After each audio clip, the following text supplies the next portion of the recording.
I love my little fishes as they swim about their home.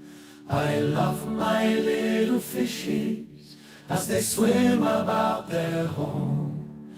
When the sunlight shines upon them and their colors begin to glow, I am drawn into a world where my heart longs to go. I imagine scenes of beauty and feel the warmth of love.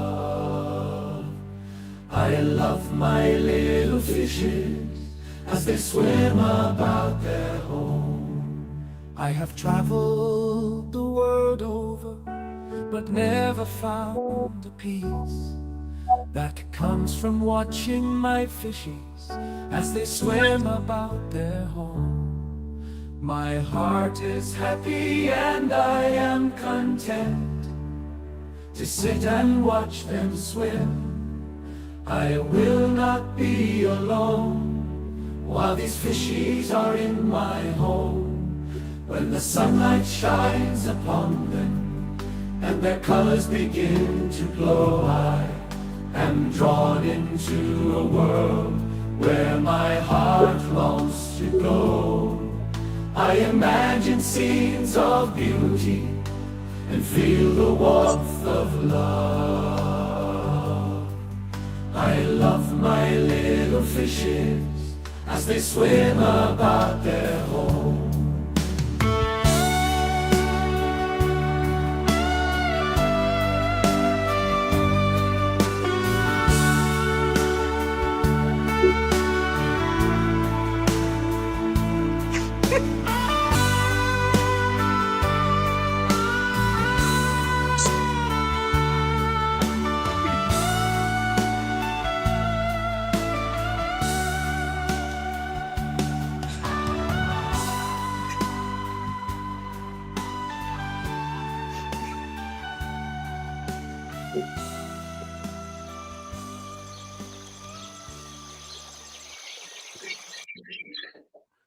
Hey, Father Fish. Hi, Dina. Look who's here. There's Sailor Red. Mhm. There's Jared. Scort's here. Carlos. Just Epicness. Megan B is here. Doompie. West Virginia Holly Girl. Jared. Hi, Jared. Choo. How did you get his wrench? Did you give him a wrench? On my channel, I was able to. Sadly, I couldn't on Okay, so yours, he but I was think in he's your already. channel. Yeah, he's already got one on yours. Who else is here? Sailor Red, Jared Score. Well, those are the ones who are brave enough to identify themselves. Right. The other 500 are lurking. They're lurking. Yeah, We have 500 lurkers. probably. Glory, welcome everybody. It is Wednesday, and we're here to have fun. We're here doing Q&A. We're here doing show and tell. We're here making a show of it, whatever it takes. We do have some exciting news this evening, and we're going to have Megan come up in a little while and tell us all about it. It's a project she has been working on for a while. We've really struggled with this for a long time. And I think we finally have figured out how to kind of pull all the loose pieces together and make a tapestry of it. So we're going to introduce our new tapestry this evening. And if that doesn't make sense to you, well, hopefully it will. We'll see. Who says Arizona boy is here. Christian B is here. Dave Clifton, Joey. Who's that? Deacon Bean Cooter, Aquabotany. Boy, what a gang. Doom Pine, new Doom Pine Scart were here. Arizona boy. Aquabotany TV, no less. Huh. Let's see. So we're getting all the bits and pieces together to go to Aquashella in 2 weeks. That's going to be fun. We're taking, I think we're going to have 9 people. I think we're going to have 9 people. 1, 2, 3, 4, 5, 6, 7, 8, 9. So far, we have 9 people who are going to be coming as Father Fish staff. And we're going to have fun. That'll be neat. Yeah, we will. We're going to all wear our t-shirts. We'll make a huge splash. We'll be the biggest thing at Aquashella, by golly. We're going to be demoing some things, selling a few things, celebrating Father Fish's 85th birthday. We'll have little Debbie. Little Debbie has been kind enough to offer cakes for the occasion. So we will have Little Debbie cakes for everybody who comes in. Everybody will get a Little Debbie. If there are 1,000 people, everybody's going to get birthday cake. And we got a big, huge card or will to sign birthday wishes. So that'll be fun. We're gonna have dancing girls, and we're gonna have stand-up comedian. We got a sit-down comedian right now.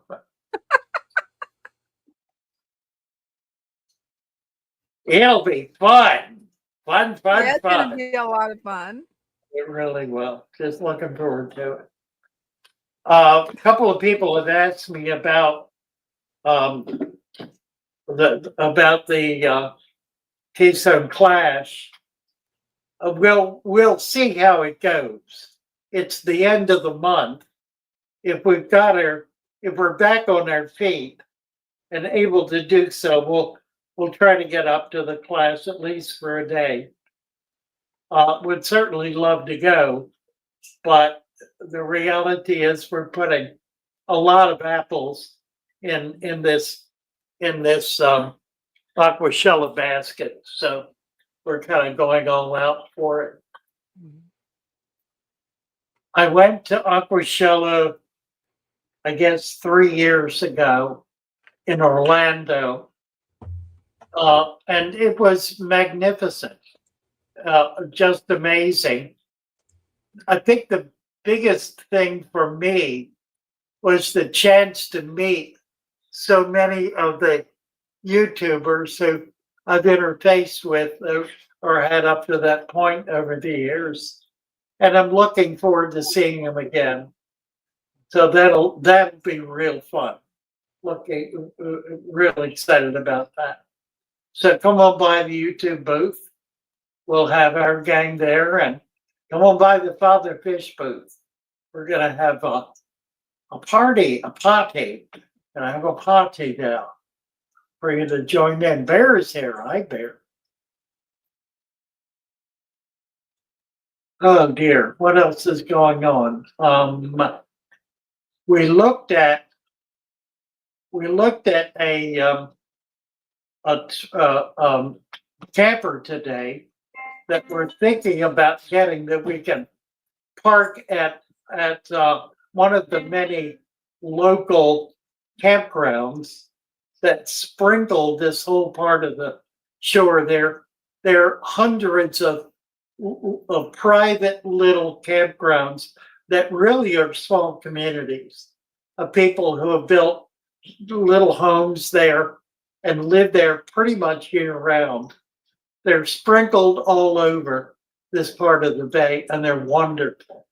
So it'll give us a chance to get to visit with some of those folks, to get out on the water, to do some fishing and collecting I'm very excited about that. Really want to be able to do it. So That that'll is going be to be fun. exciting. We need to put together the money to buy this thing. So that's a bit problematic at this point, but we'll see if we can pull it off. We're going to have to sell our boat to get the camper, but I want to get a smaller boat anyway that we can put around the shore in. The boat we have is more like more like a speedboat. It's a very slow speedboat. Um, it's a fishing boat, and I really need a shore boat. So we'll take care of that once we get things settled with the camper. Meanwhile, we need solar, but what else? What else? Sales are picking up a little bit. We're trying to find ways to increase sales so that we can maintain the wonderful staff we have. By the way, we have a new videographer, and a new video that'll be coming out this week, I think. And it'll feature much of the staff. So very excited about that. I'm hoping I didn't have a chance to look at the there's a final piece or a more polished piece I need to check out. I want to do that. And I gotta do one more clip insert. So gonna try to get that done. Our new AV editor is in South Africa. He's a young man from down the other side of down under. This is down under on the other side. It's the other under. The other under, down under in South Africa. So we're excited about that and excited about how that'll work out. Let's see, Megan's passing out a dress. And he was here earlier, I think. I thought I saw his oh no, maybe I didn't. Maybe I'm wrong. Oh, we've got a question. Oh, good. What's the question? From Mr. Tanks. What do you do when plants, mostly stem plants, start to get potassium deficiencies? Always had it happen after 12 months when I did your method. Did you use the supplement that we had? Well, the supplement contains 5 years worth of potassium in a fairly heavy environment. So there should not be deficiencies of any kind, much less potassium with that material. This is the supplement, the Aqua supplement. Did you use that? If you did, and you're still having deficiencies, I really need to know about that because we need to. This is the first I've heard there's a problem, but it's certainly possible. When I did your method, now what that means to me is actually little or nothing, because people claim that they do my method who do almost anything under the sun and call it my method. Yeah, the most common misconception is you can put some mud on the bottom of your tank, cap it with some sand, and that's all you need to do. And that's far from true. We have a very highly formulated complete substrate, and we have an extraordinarily formulated supplement, both of which are critical to actually being able to do a tank that survives for the 5 years it takes for a tank to become fully cycled. So uh, my method, or the father fish method, really is it's really quite complex and quite sophisticated. It's simple enough to do, but the materials involved are Julian, because Julie's on the phone. What is she doing on the phone? She should be watching us. Julie, Hey, how you doing? I'm good. You're on your live stream. Oh, No. well, good evening, everyone. Can't wait to see everybody at the office show. Right, that's going to be great fun. Can you hear her? Barely. I can't make out what she's saying more clearly on my end. Yeah, okay. All right. Talk to you. You can come up and talk to us there. That'll be fun. All right. Okay. Julie is coming with us. She's flying up from Texas Oh, to cool. be with us. Yeah, Julie's the guy who's been doing her shorts. Hmm. Remarkable woman, just an amazing woman. Was in government service for years at a pretty high level, pretty sophisticated person. I've had a number of people like that.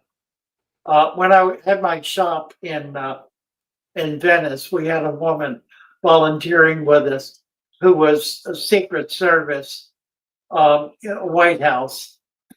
Wow. In fact, she was alongside Dan Bongino. They worked together in that assignment, so she knew him quite well. A remarkable woman, just an amazing. I think Father Fish froze, at least on my end. Hopefully it's not the internet going out. Yeah, You still there, Father Fish? I am. Can you hear me? Can now. Everything froze for a second there. Yeah, I saw it blank off and then it seemed to come back. Anyway, her role was taking care of and guarding, protecting the president's children. And that would have been under Obama, I think. Or before that. No, it was before that. That was under before Obama, from Texas, whose father was president and he was president. Who am I thinking about? Somebody say my stupid butt here. Bush, Bush? the younger Bush, Mhm. his children. It's interesting. I mean, I knew those people. My brother, as a Marine, was on the very first president's helicopter guard. That was under Johnson. He created that that means of transportation. They had been using the Navy's helicopter, but the White House got its own and put it under the Marines who guard the White House. Mhm. And my brother was on that that security guard guarding the president when he was on the helicopter. Wow. So yeah, we've got a lot of interesting experiences. Let's see. Amanda, what does Amanda say? Green water. Amanda, you should never worry about green water. Mhm. The thing about green water is that it's a sign that the tank is very, very healthy, because plants are dominating the environment. And whenever plants dominate the environment, the air becomes fresher and cleaner. The earth becomes richer. Life in general improves. It may not be to your liking, in terms of green water, but the animals living in it are living in a soup of rich life. So the solution to that is not to try to kill it, because if you try to kill it, you're killing off more than the single cell algae. You're killing off all of the plants. There's no way to kill algae without killing all the plants. They're all plants. Plants is plants, whether it's a single cell or whether it's a complex rooted plant. A tree or a single cell algae are both plants, both function the same way, have the same requirements, and are susceptible to the same toxins. So by no means should you ever put any toxins in your water. Don't ever try to kill anything. You want to control. And the way to control is by increasing biodiversity. The genius, the brilliance of our Earth's life system is the balance that is established by literally millions of species of living entities of all kinds, great and small. They all balance the system and create a harmony that allows everything to live and everything to thrive, but nothing to dominate. Now, when you don't have a diverse environment, you have perhaps a very clean environment with brand new gravel and a brand new filter and change of the water all the time. What you have is a petri dish that will at some point become overwhelmed by a very dangerous pathogen, any of thousands. And all they have to do is be blown in through the air, fall into the water. And because there is nothing there to prevent them from just taking over and expanding, well, you can see what happens. That's why we have these horrendous diseases in our fish tanks that never occur in nature. They only occur in the petri dish of your tank because you're trying to keep nature out of it. It's a fool's errand. Right. It's a fool's errand. Thinking that you can create a chemical soup that will somehow create an environment that will be healthy for fish. There's a certain kind of insanity that's required in order to believe that. Sadly, it's an insanity that our culture has been inculcated with and has been proselytized with for about 4, maybe 5 generations. It started roughly in the 30s with the advent of chemo manufacturers who discovered they could get people hooked on some kind of pharmaceutical that they would have to keep buying week after week, month after month for the rest of their life in order to maintain themselves given a given condition they had. Now, it never cured the condition. And pharmaceuticals rarely, if ever, cure anything. What they do is they resolve some of the primary symptoms of the problem, allowing you to continue to function without the dire symptoms, but retaining the underlying disease.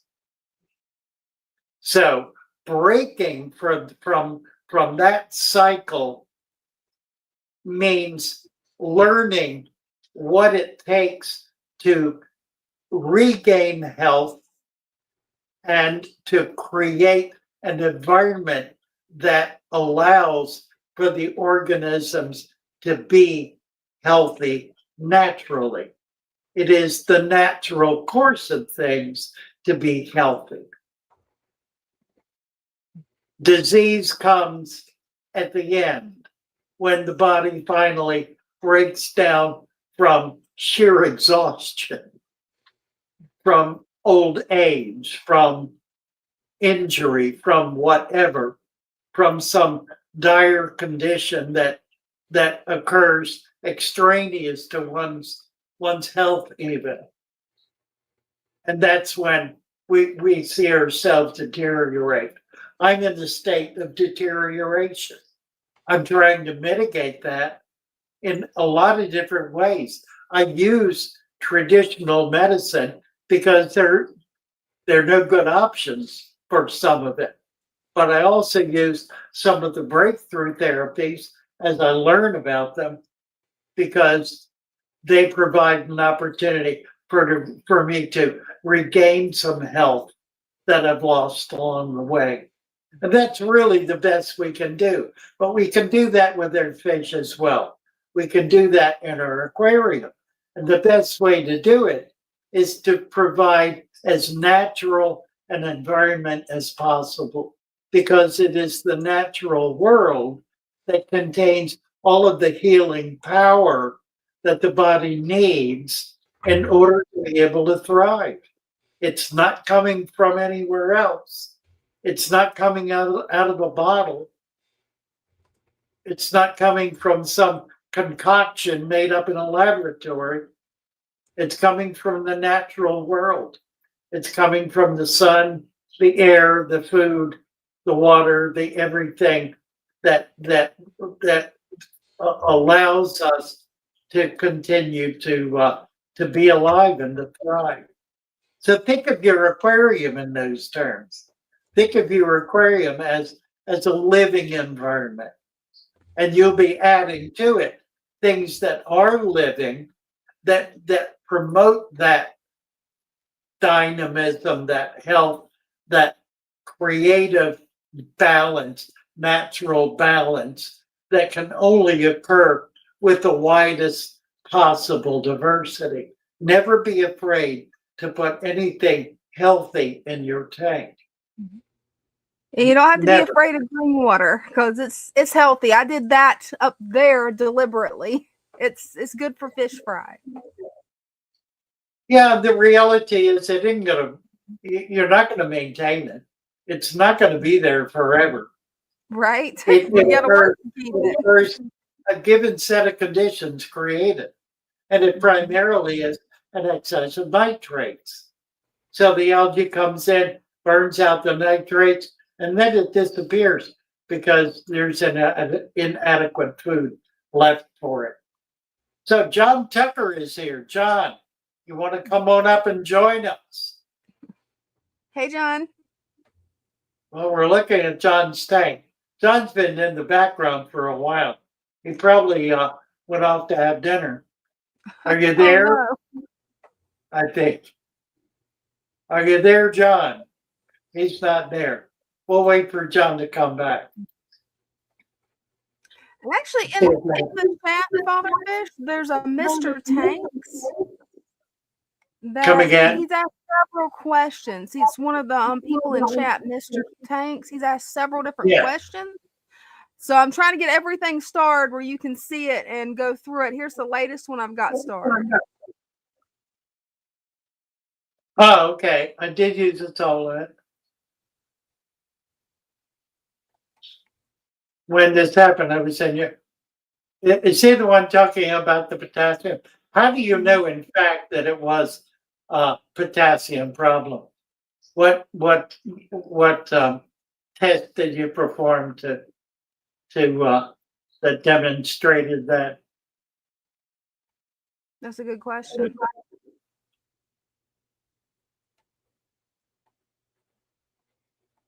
clearly you had something happen.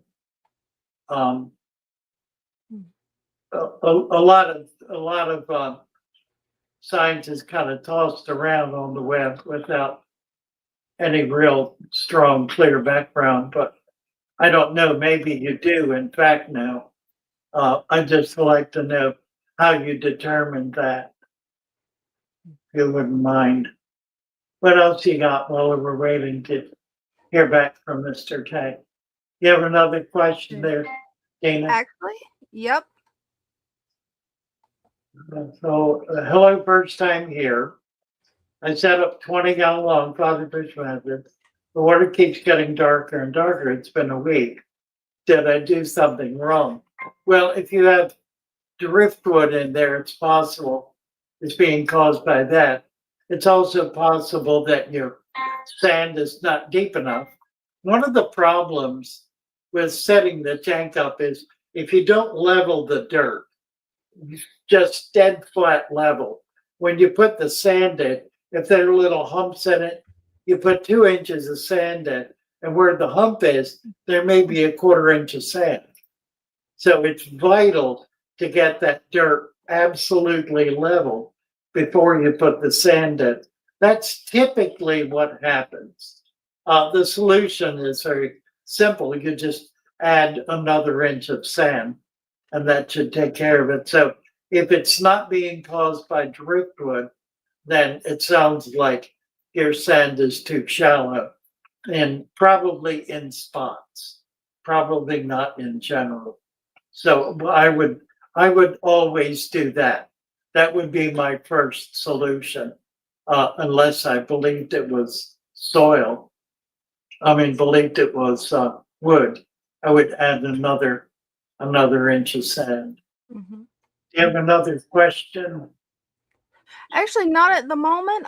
John Tucker said in the StreamYard chat that he'll get unmuted next time. So let's try bringing him back up, and hopefully he's right there where he can unmute himself. Oh, good. Okay. Mm-hmm. He is unmuted. Oh, awesome. Can you hear me?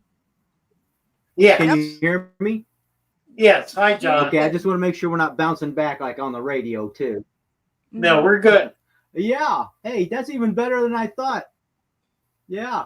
But speaking of the algae, like I say in the chat 3 weeks ago, you wouldn't have been able to see through this to see any of these fish. Okay. So the cloudiness is the green water going away. Yes, absolutely. You can see, let me see. This is what it used to look like. If you can see this little thing right here, and this is what it looks like now. So in another I really week, do think. yeah, and that Java moss growing in there is what's consuming the nitrates now. So it's fighting against the single-celled algae and winning the battle. Right. Plants are I in think competition with each other. Well, I didn't know if you read my chat, but I had an old fish tank behind the shed that started growing mosquito larvae, and I've been feeding them that. And then there was also some pine or some cane leaves that came along with the mosquito larvae. And once I seemed like put a little bit of nature in there, man, did it clear up quick. Very good. So probably you got some Daphnia. Daphnia love green water. And there are other macroorganisms too that eat green water. Green water is a primary food for an awful lot of microscopic life or very tiny life. Right. And then because it's in the window, and I always leave a little bit of algae on the side that faces the window if I don't want a lot of light coming in. Yeah, I do that too.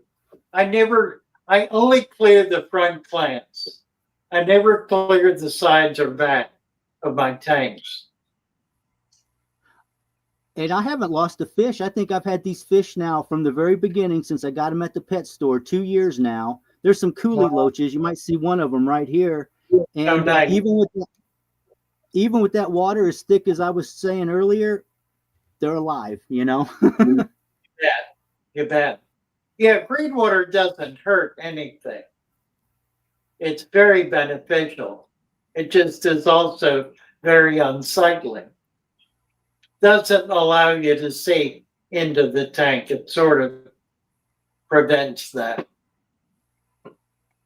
Hey, well, I sure do So, enjoy this. I didn't know how many of these you've done, but thank you so much. Like I say, I well, watch thank you you, and I John. take your advice. You bet. Nice to meet you. Hey, nice to meet you. I'm going to sign off and let you all get back. Thank you, John. Thank you.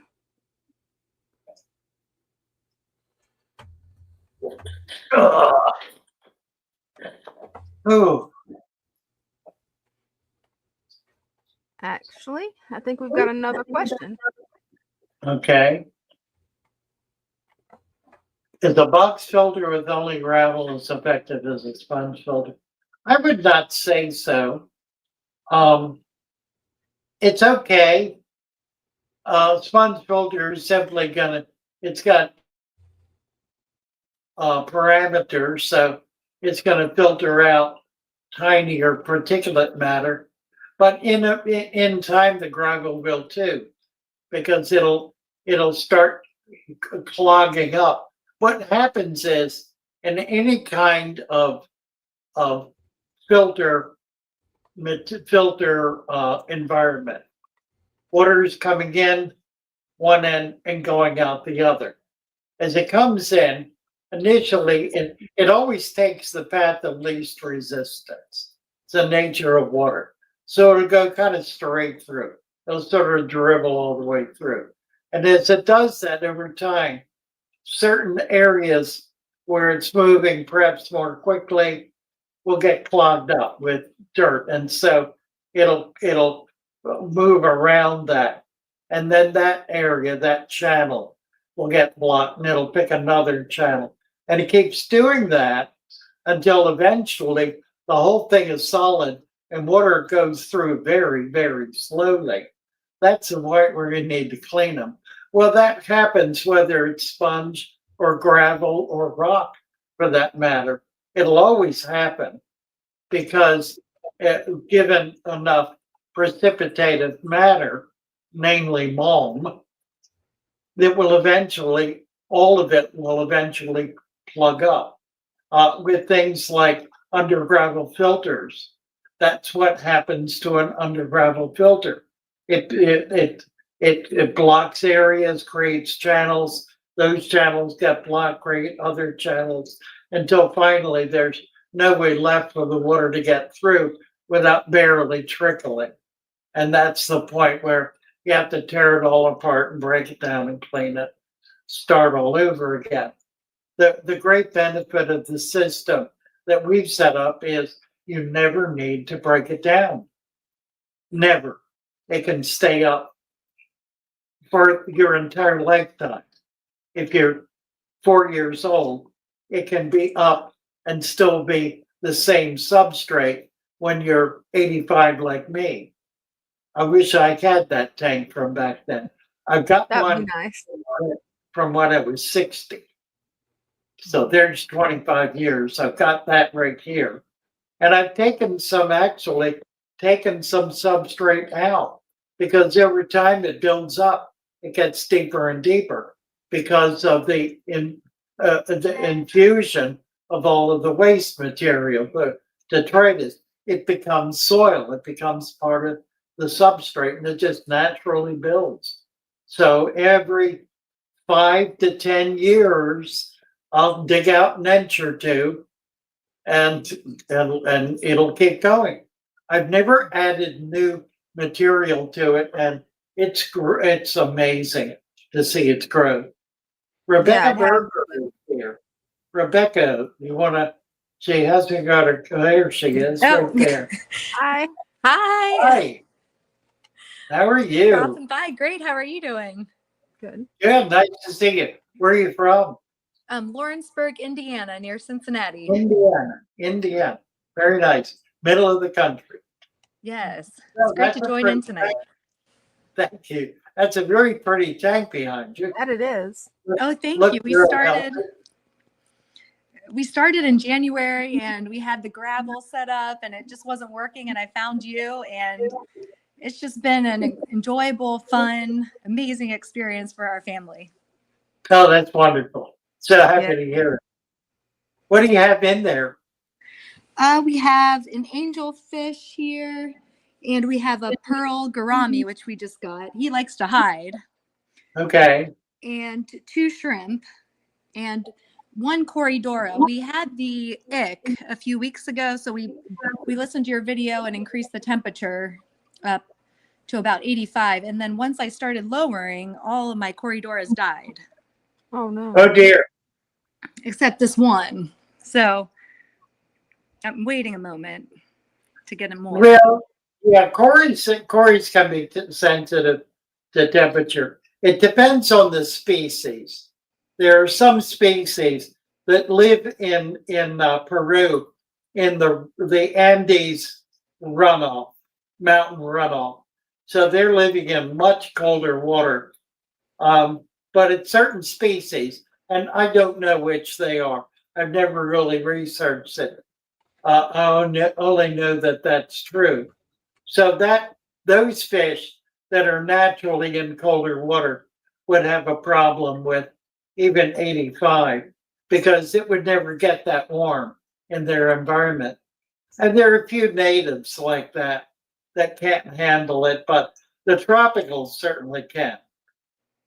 And even though we may think of the Cory as a tropical, it's really, in some cases, it's not. It's the same as the temperate zone because it's living in a much cooler environment. Mhm. Interesting stuff. Yeah, it's fascinating learning about everything. So Wonderful. Well, I love your isn't it? tank. Yeah, And can we have get a another better one look? with- Because that is a beautiful tank. You've done such an amazing job with the Well, let's see if aquascaping. you can give her Oh the yeah, and full I'll show you screen. our original one real quick. We have 2 Oh, dwarf yeah. frogs, a betta. We just lost our clown pleco for some reason. I think because I was cleaning out the filter. And then now we have some snail eggs that are. I put these 2 snails together. Oh, they are beautiful. Oh, mystery snail eggs. Yes. So I'm just Oh, waiting for them. that'll be fun. You bet. You and your family will have so much fun with them. Yeah, Nice. we're excited. It's That's a good tank, good looking tank. Looks That great. it is. That's a beautiful betta fish too. Wow. yeah. Yeah, He's pretty, our isn't it? first. A white one. Yeah. So this is all. We're excited. This is way more fun than our fish dying in that other tank at first. Lord knows. You bet. Appreciate it. Thank you. Very nice to have you. Thank you. Y'all done? Oh yeah, thank you. I just was wondering what the stream link was, and I hopped on here, and I'm excited to jump in here. So this is cool. Well, welcome.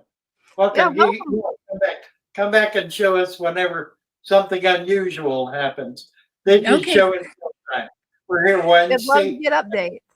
Yeah, Wednesday and Sunday evenings, Mhm. same time.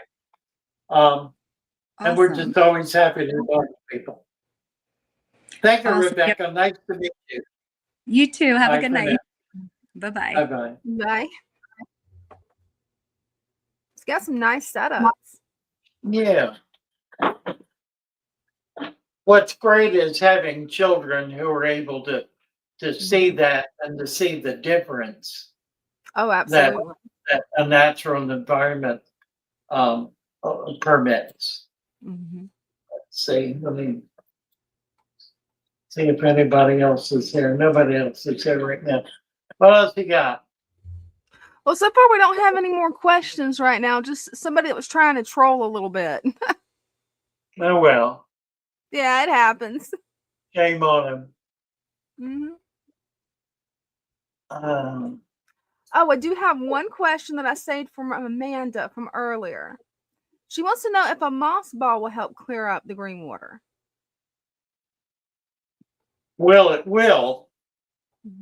just keep in mind that mothballs are hair grass rolled up into a ball.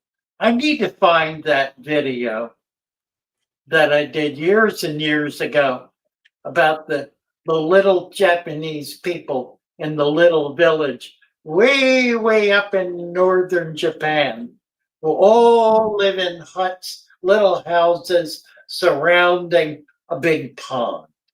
And every morning they come out and they stand and watch the sun rise. And then they all slowly come down to the pond, to the lake, surrounding the lake, and they walk into the water and they reach down and they pick up a clump of moss, a clump of algae, or a little algae ball they've been working on, and they roll it. And then they're done for the day. They go back and have the rest of their day. And then the next morning they do it again. Well, after a number of months of this, a great huge truck rolls up into their village. And by then they've collected all these little balls, these algae balls, and they put them on the truck, and they're shipped out to all the markets so that you can buy the little Japanese hairgrass ball. It's hairgrass. Yeah. It's hairgrass. It's not hairgrass. It's hair algae. It's hair algae. And it will ruin your tank if you have a very healthy tank. Now, most people never have a problem with it because they don't have it in a tank that is able to support life. And so it can't thrive. It just sort of sits there and sits there and sits there until eventually they get bored with it and flush it down the toilet or something, or until it dies. The answer is yes. It can help clear up green water. It can also create chaos in your tank. I would never have one in my shop. Just would not. Guess who's here? Megan. Hi, I Megan. saw those faces. Trying to make you laugh. Nice try. Like, she's trying so hard not to crack up right now. I know. I don't think Lou saw it at all. No, I missed it. Right. I I knew was you sticking were my there. tongue out at you guys. Yeah, I knew you were there. I just, All you said right. you've been a busy girl, Yeah, as always. as always. I know. You Hey, got let's make Megan full screen where she can tell everybody about it. all right. Oh, now you guys get to see my big fat face. All right. So we're doing some updates on YouTube memberships. So we've had all these like fancy YouTube tiers, like the Snook, the Barracuda, the Tarpoon, all that. But very shortly, those are going away. The only YouTube membership that we are going to have left is 99 cents a month. And that's basically just to keep your little shiny badge next to your name in the chat and comments. So if you like flexing that badge, switch down to the 99 cent tier and you'll keep it. Now, all of the good stuff. I don't know if anybody has taken a look at the Patreon, but we're starting to revamp it. We're definitely going to have a ton more content going in there. So all of the good stuff, we just rolled out a tier package. So the one tier is $10 or $15. The other one is $25. And you'll get a 10% off the Father Fifth Fish shop, which is on Shopify, of your entire order. You'll get the guides, the Discord perks. Right now we have a Discord chat just for Patreon members. So you'll get that. And then you'll also get a one-on-one consult per month for the $25 a month. And all of that is moving on to Patreon. So Patreon just makes it a little bit easier for us to hook you up with like the actual perks instead of just trying to squeeze everything in YouTube. So basically, if you want your badge, drop down to the 99-cent YouTube tier. If you want all the real perks, hop over to Patreon. $10 gets you the discount and community stuff. $25 gets you the discount plus a monthly one-on-one with Fatherfish. Very good. Yep. But yeah, that's basically all I got for you.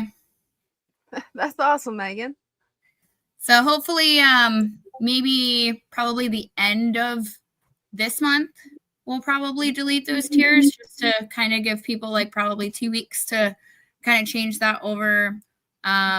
You guys will also get early access to all of our YouTube videos. So on Patreon, you'll be able to get you'll get to see all of the YouTube videos prior to YouTube actually seeing them. So Right. Yep. Nice. Yep. And it's kind of like a cool little community too. We have polls and all kinds of fun stuff over there. But yep. Plus a 10% discount on the store. So Which is which really covers the shipping. So right. it's comparable to having free shipping. Right. And I mean, if you order plants one time, even if it's once a month, that $10 or that monthly subscription pretty much pays for itself. Right. So, you're getting so much else besides. Right. You're getting more than simply the 10% discount. There's the preview on all the videos and the opportunity to be able to comment on them, which in some cases could help us. You may see something we missed, and it may provide the information we need to make a fix before we go live on YouTube. So that could be that's kind of a big deal. We also are on. You want to mention the other platforms that we're on, Megan? So Patreon, we have a Facebook page and a Facebook group. We have a TikTok. Obviously, you all know about Discord. We have an Instagram. Rumble, I am still trying to figure that one out. Got to figure out the logins for that one. And then obviously YouTube. So, yeah. So we're trying to get around and meet everybody. And we're trying to do more with the search engines too, to get people directed to us. One of the things Megan has been able to do for us is really help us to clarify our mission statement, to clarify really what we're about.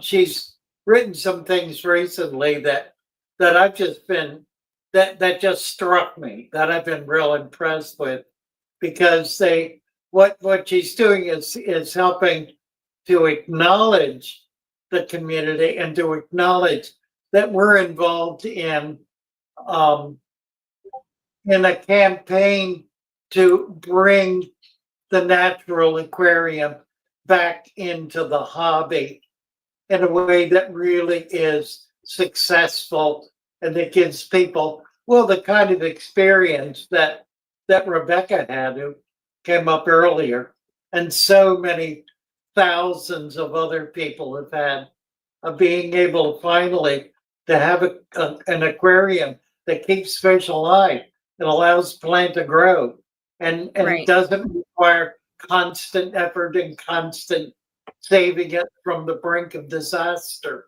Mm-hmm. Yep. And then I also forgot that we have the fatherfishaquarium.com site, and I can actually share that with you guys and show you around. Can you see this? Mm-mm. I don't Yeah. know that you can. Oh man. Let's see. I They might, can on my you know, ends. let me do it, Okay. Okay. and I'll do it here. Share screen. Let's see. I want to get over here. Mm-mm. Oh, where? That's the wrong one. That's the wrong one. There it is. Okay, let's see now. Yeah, there we go. You got the song. Take that off. Let's see. There it goes. I don't know why that happens.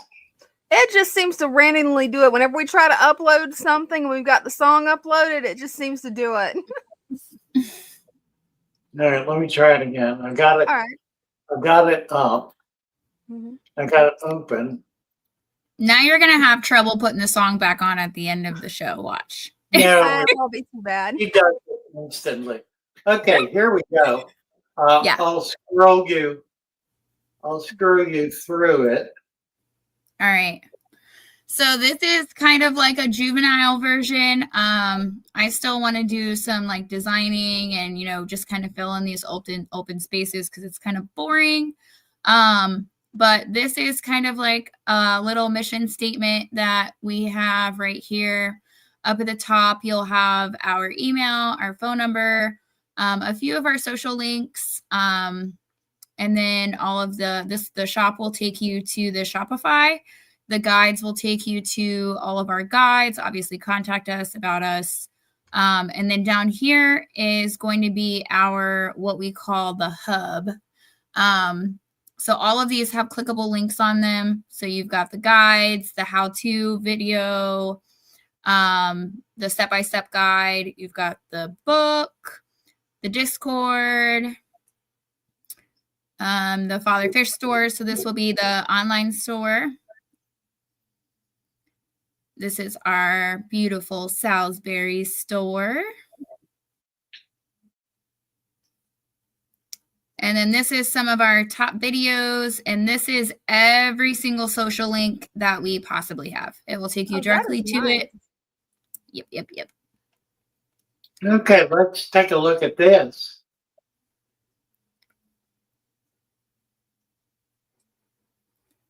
Yep. Now this is, are you there? Yeah. Okay. Have you got the, yeah, okay. Why don't you talk us through this? This is the store. Yeah. So I'm not sure if a lot of people know it or not, but this little magnifying glass up at the top left. Click on that. Now type in beginner.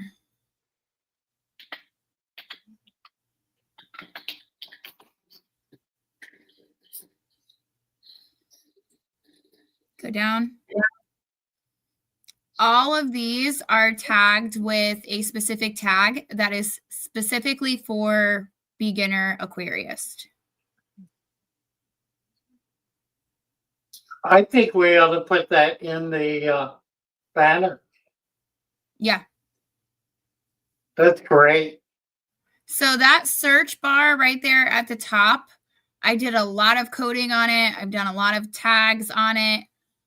So pretty much anything that you could probably think of search wise, it will populate for you. So that little magnifying glass can be super, super key to finding exactly what you're wanting in terms of beginner plants, stem plants, if you're wanting a certain color, if you're wanting it to be foreground, background, midground, if you're wanting it like to attach to hardscape, if it needs soil, pretty much anything you can think of is going to be in that search bar, and it's going to pop up with exactly what you need.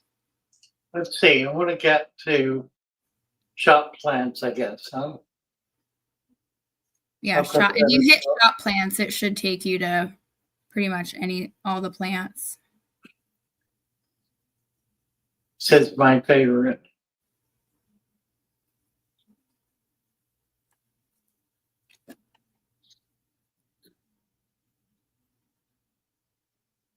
That looks good.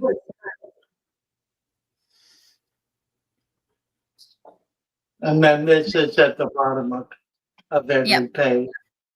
Yep. So let's go to plants.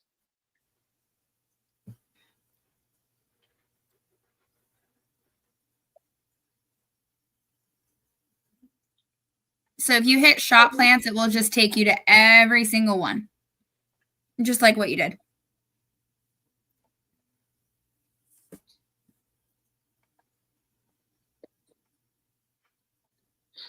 Christian B's got a question about the site. Yeah. He wants to know, where is the Discord channel for Patreon members chat found? Christian, I will get you added to that. I have to talk to Maeve.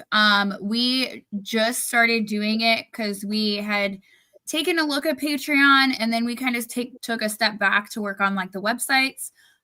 So we're gonna get all of that rolling. I can have you added probably by tonight, and hopefully the more people that sign up for the Patreon, the more people will be in that chat. So I'll get you added tonight. So this is a beautiful site. Just really excited about it. Thank you. Thank you. And this pyrography is something my brother has been doing, and it's just brilliant artwork. It's wood burning taken to the next level. And he's doing commission work. I mean, this, for example, is just remarkable. Yeah, it is. That's one of my favorites. He Toadstool. does amazing work. Yeah, it really is incredible. No one has bought Larry the Lobster, and I'm I'm super surprised. upset about it. Right. I named that Larry the Lobster because I'm like, okay, someone's gonna totally get that. They're gonna, There yeah, it there. is. There it is. Right. There's No one's another. picked it up yet. There's another toadstool. Oh, that's That's great. the same. That's the same one, I guess, isn't it? Same It's picture. colored, yeah. Mhm. That one has more colors to it. And then we also we need the link here for Brenda's product, so we can link over to her site. I can do that. Need to put that up. Brenda she manufactures, hand makes a wide range of natural health products that are all kinds of ointments and soaps and oils and salves and medications of various sort, but all natural, and just amazing stuff that Yeah, her actually stuff is. works. Actually works. I love her hand lotion that's fish tank safe. I love it. So these are all available too in the store. So come join us there. We're just doing so much. That's so much fun. Get out of here. There we go. Wonderful. So the membership thing is something we've been kicking around for a long time. There are a number of issues. One is we want to do Patreon, but haven't really been able to figure out how to use it and how to link it with everything else we're doing. YouTube, the membership, there's really little we can do with it. We can't even find out who the people are who are signing up. So we have no way of contacting them. So it's it's nice for YouTube, not so nice for the creator who would like to be able to communicate with the folks who are becoming members. And there's really no way to do that individually. We can send out a blurb to everybody, but that doesn't get to every single person the way it would if we had emails. So that's why we're asking people to move over to Patreon so that we can have a more personal experience with you. and be able to invite you, to really have you be an active part of our community and give you the benefit of being a supporting member. So that's kind of a big deal. As to the $25 membership, that really is a sponsoring membership. And the benefit of that is you get to be on the phone or on Discord with Father Fish, with me, once a month, one on one, until I shake you off and get rid of you. But I tend to talk a lot and enjoy the conversation, so it usually goes on for a while. We've been doing this online, and it's been working really well. So I think the folks who are enjoying it there will be able to come over to Patreon and have an even better experience. Now, if it reaches the point where it becomes impossible for me to talk to 20 people a day, we'll create some small groups, and we'll just do small groups of 2 or 3 or 4 people that'll allow, like we're doing right here, that'll allow everybody to be able to talk and share. So I think it's going to be fun. I think it'll be real interesting, and we'll do a lot more to build our community. It will focus on Discord and of course also in the store, but all of the Patreon stuff will roll over to Discord. I think the video will probably be in the Discord, in the Patreon Discord server. That probably is going to be the easiest way to do it. So you can go through Discord to get there, or as a Patreon. You can go through Patreon to get there, or as a Patreon member. That'll give you access to that Discord channel, where you'll be able to see the preview, the videos, and so forth. So thank you for all your hard work, Megan. No problem. I enjoy doing it. No, she's amazing. She saved us. I got to tell you this. She saved us about $1,500 yesterday. Oh, wow. Just by being dogged and persistent about doing things right. Julia is arriving in New Jersey a day early. And so she needed to be able to register at the hotel. And when we signed up, when we originally held reservations, we got a special military discount based on Corey's military service. Well, she called yesterday to find out just how Julie would sign in. And they said, oh, that military service discount only extends to active military. Oh, wow. Not to retired military and not to ex-military. And I don't know, it probably doesn't even apply to other than that room. I don't know.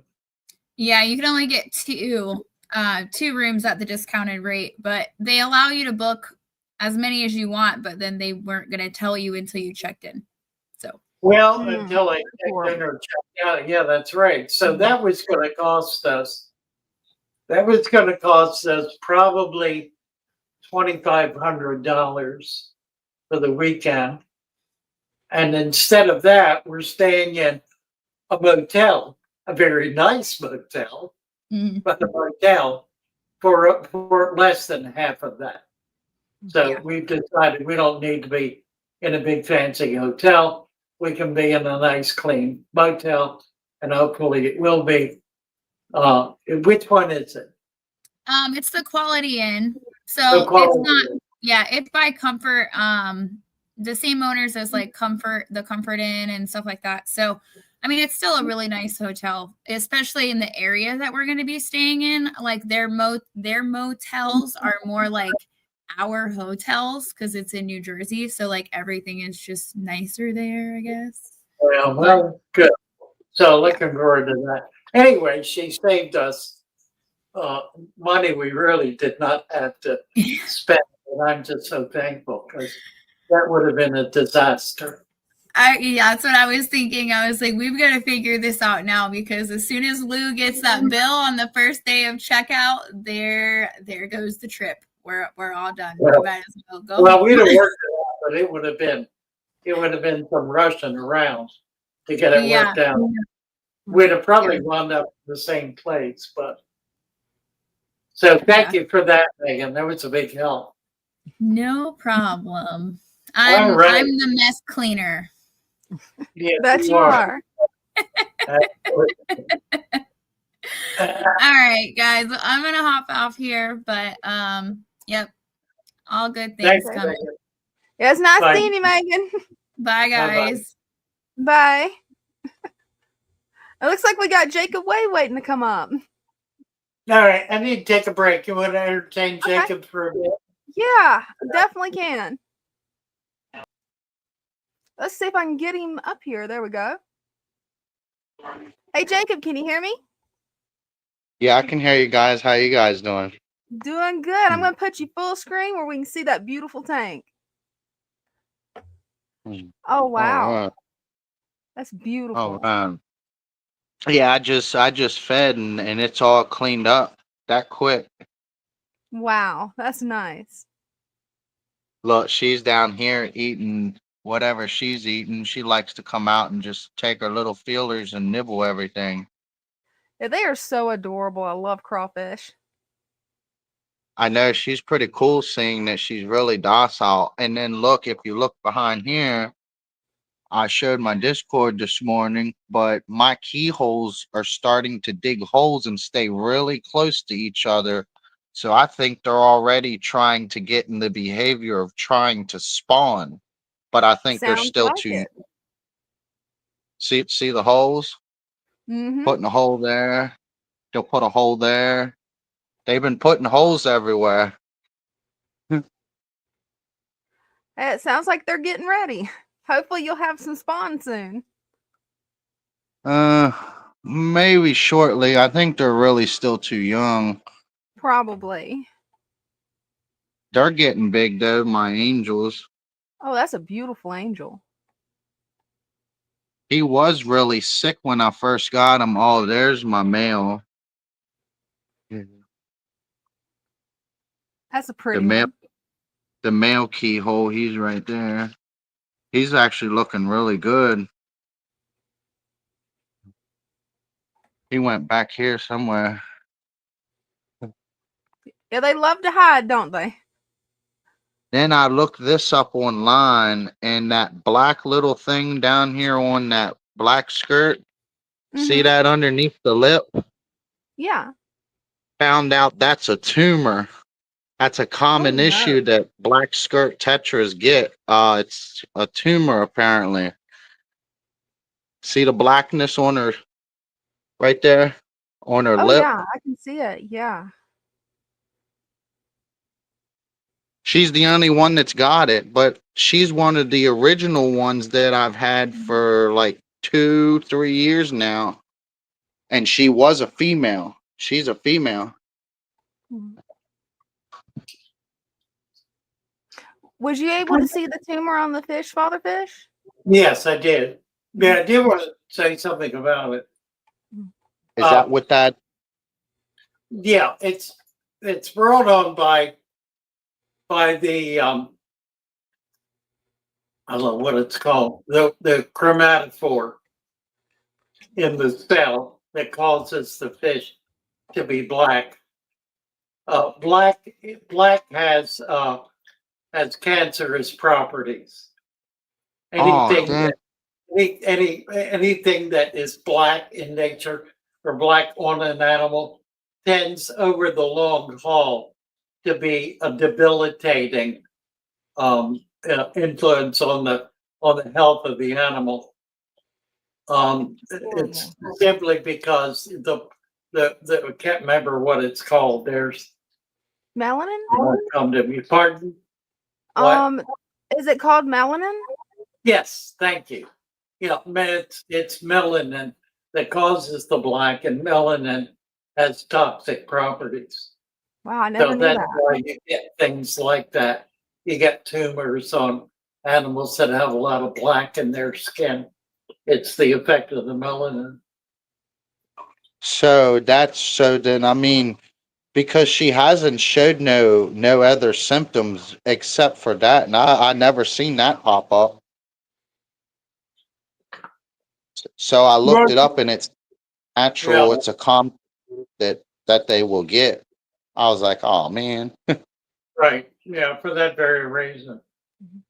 It's the But it won't kill my fish though, will it? That little tumor? well, it could eventually, but it'll be a long process. It's Okay. not organic. It's not in an organ. It's not like on the side of the fish where it would be able to get into the organs. It's on the lip. It could eventually take the lip. I mean, who knows? But it'll be a long, slow process.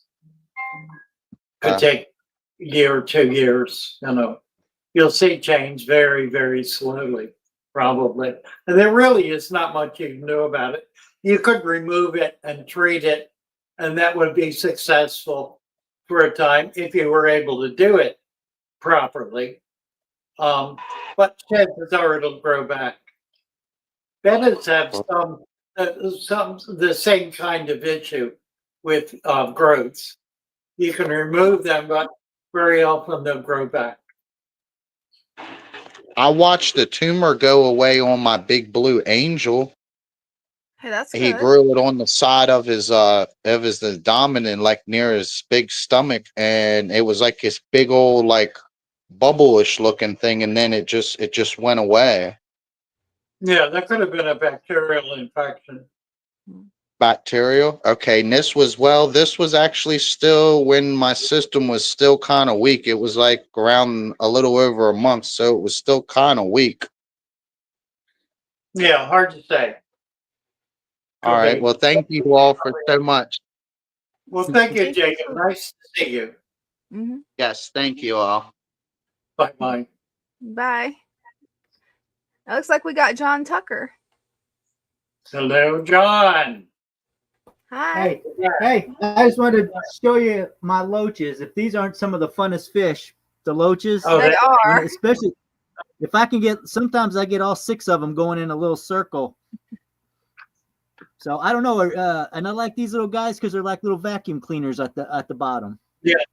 Now, if you will put a little pile of stones in a corner of the tank, they'll be able to get in there. They will nest, and they'll have babies that'll be born in there.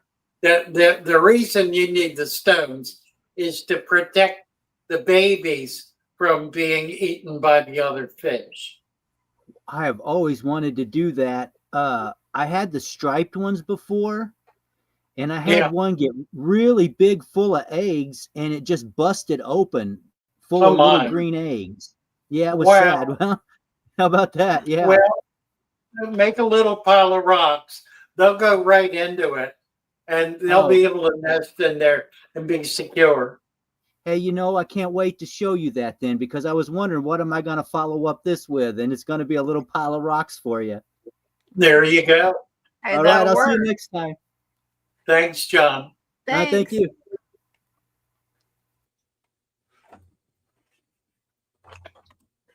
And we do have a question from Deacon B. Cooter. You write that down real quick for Julia. Oh, absolutely.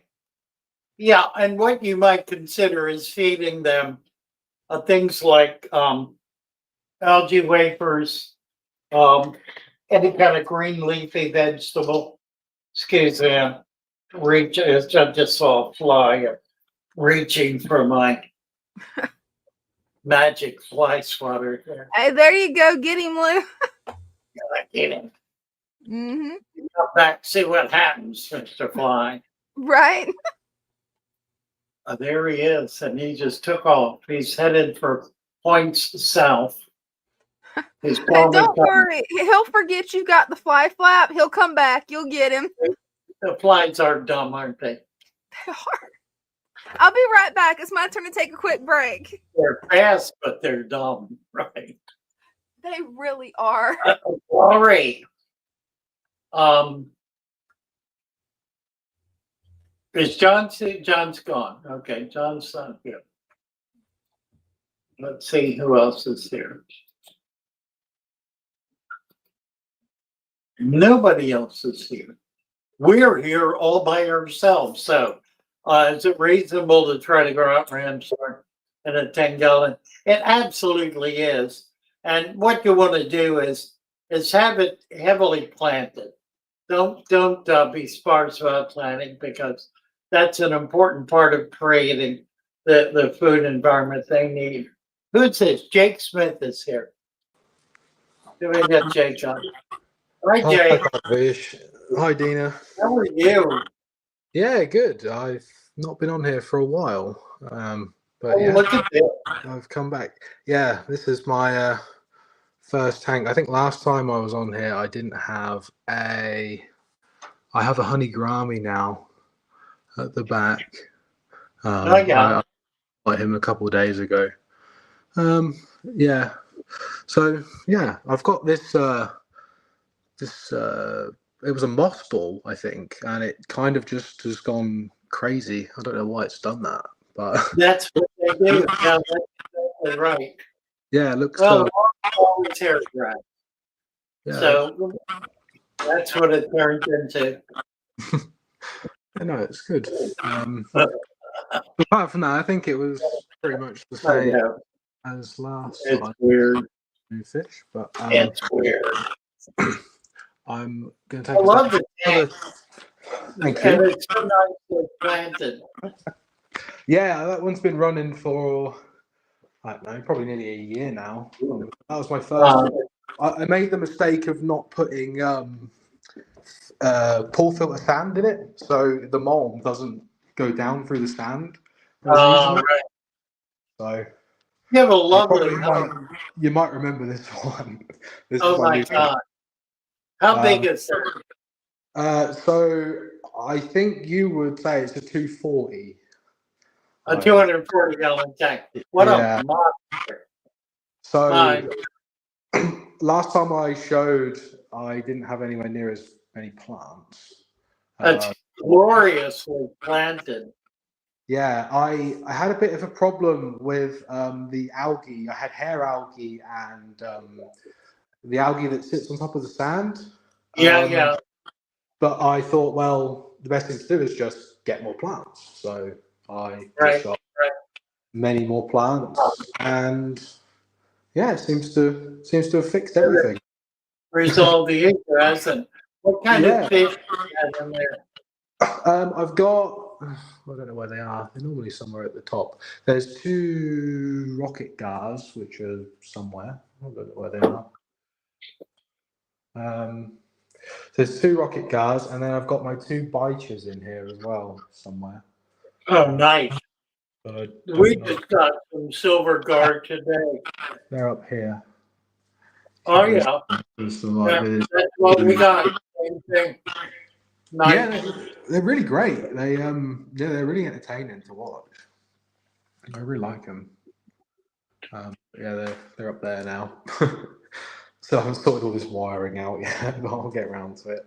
Let me see if I can find my bicher. You can see his.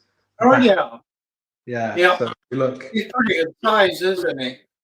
Yeah, I've had him in my old tank. So when I was at my parents' house, I had like a normal big filter tank and everything, and I just wanted to do a natural tank. So he's actually come from a very plain and boring tank in the last week, but I'd say he's about probably a foot. I'd say. Nice. Yeah. He's really enjoying it though. He just sits in the Right. He loves it. And the other one, I don't know where he is. He's in there Right. somewhere, but he's not very big. I like the rock work. Yeah, so this bit of oak in here, it seeped so many tannins into the water. You couldn't really see, which is why I didn't come on here to show it, because you just couldn't see it. It had so many tannins. So Wow. I did a water change. I did a 20% just to just try and clear it. Really, didn't really bother me, but I just thought it looks nicer without a little bit. So still a bit of tannins in there, but yeah, it looks much better since that. So yeah, but I've put Very all because I'm in the Discord. I've put like a member channel on there. Oh, So if anyone wants to look at glorious thing. that, it's got all the steps that I did to set it up and everything. So Right. okay, well that's Thank you, Jake. all Very right. Nice No, nice. problem. No, thank you, Father Fish, for all the advice. Thank you, bet. Happy to see you. Yeah, good to see you. Bye bye. Bye-bye. Quite a tank. Right. It's got a big, beautiful house, too. Rob 93 Aquatics has a question for you, Father Fish. He's having problems getting even duckweed to survive.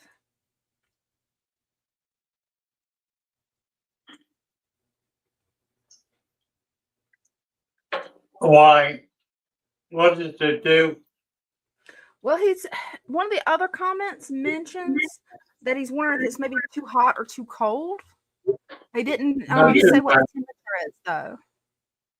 It thrives in hot, thrives in cold, thrives in dry, thrives in wet. It thrives in everything usually. I don't know where it doesn't. Apparently, Right? you're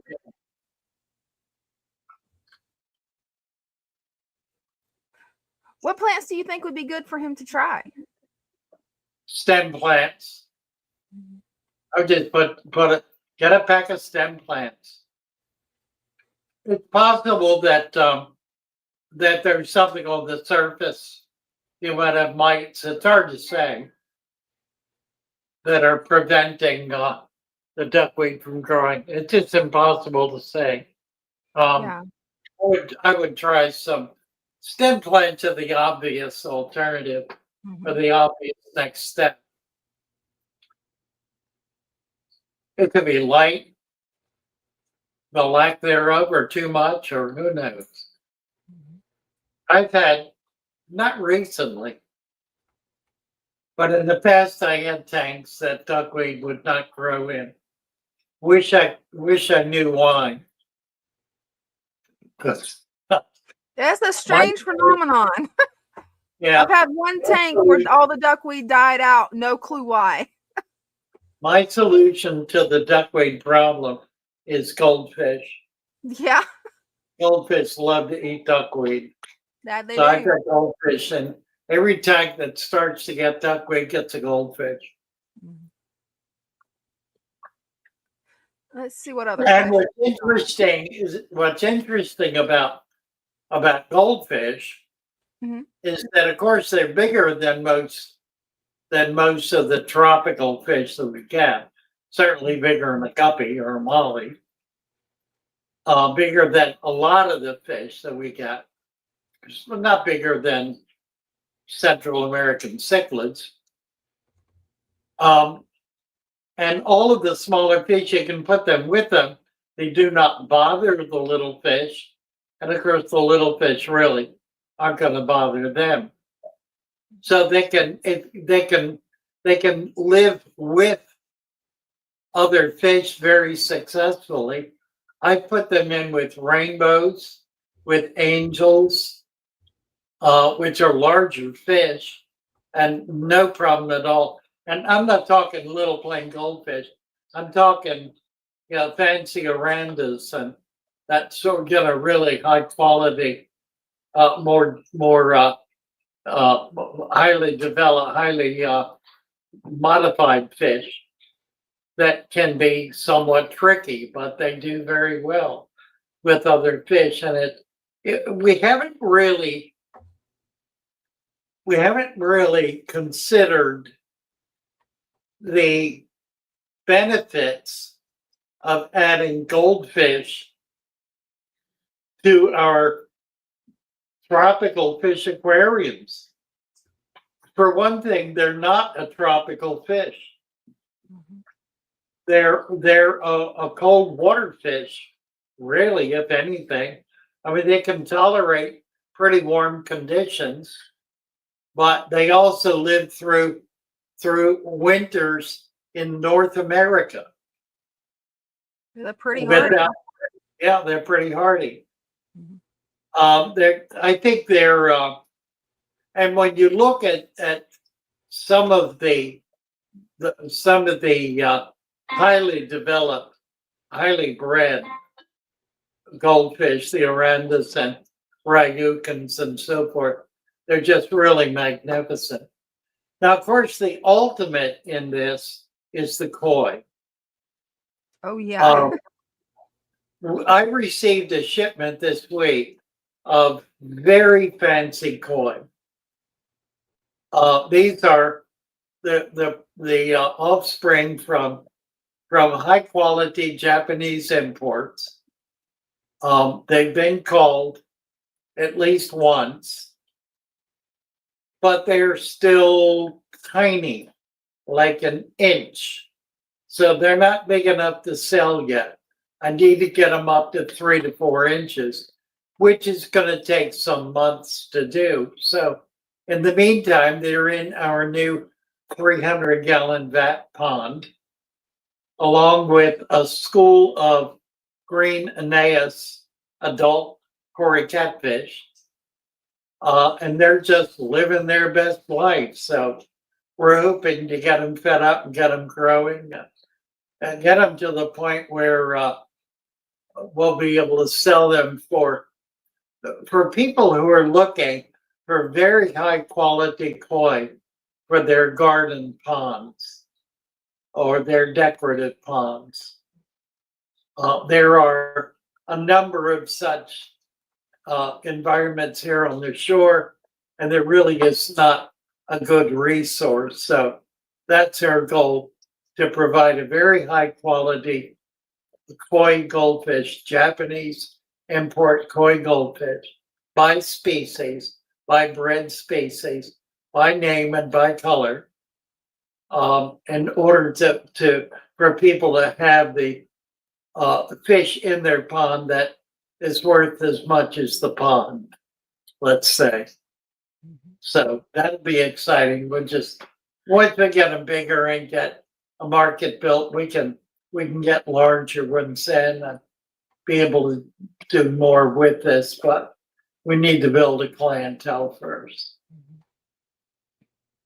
All righty, how are we doing here? We're 20 after. We got a little bit of time left.